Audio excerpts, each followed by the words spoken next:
জীবনের রঙিন স্বপ্নগুলোর মাঝে নিজেকে জড়াতে গিয়ে কখনো বুঝিনি তোমাকে মা।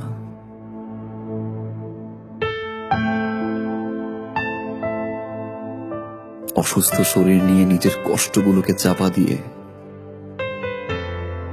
আমার পছন্দের খাবারগুলো রান্না করতে মা, কিন্তু কোনোদিন বুঝতে পারিনি তোমার কষ্টগুলো।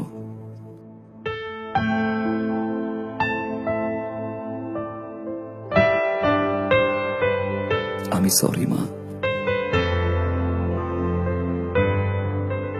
বন্ধুদের সাথে হাজারো কথা বলতে গিয়ে নিজেকে ব্যস্ত রাখতাম, কিন্তু তোমার সাথে কথা বলার সময়টুকু পেতাম না মা। বিরক্ত হতাম তোমার ফোন পেলে।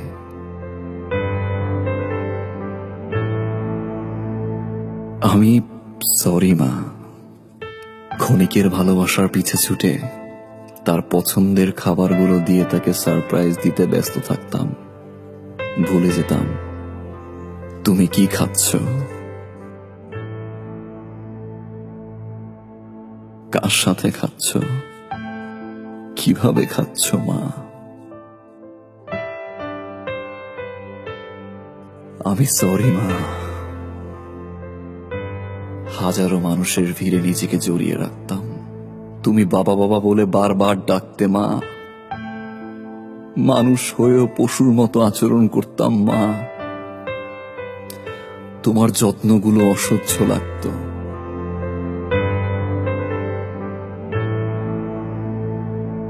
আজ তোমার দুপা জড়িয়ে ধরে বলতে ইচ্ছে করে আমি সরি মা।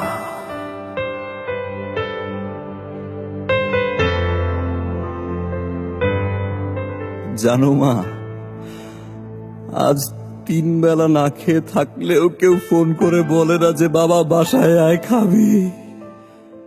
সকালবেলা ঘুম থেকে উঠলে মা, কেউ আর বলে না যে বাবা তোর পছন্দের খিচুড়ি রান্না করেছি, আয় ওঠ তোর মায়ের সাথে খাবি। জানো মা, গত সপ্তাহে প্রচন্ড জ্বর ছিল। তোমার মতো করে মা মাথায় হাত বুলিয়ে দিয়ে কেউ বলে না বাবা তোর মা তো আছে, সব ঠিক হয়ে যাবে।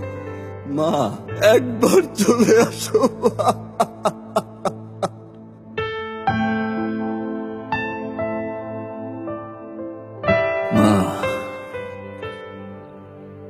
কোনোদিন বলতে পারিনি, আজ একটা বার বলতে চাই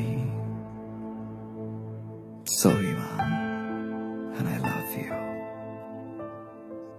মাফ করে দিও মা।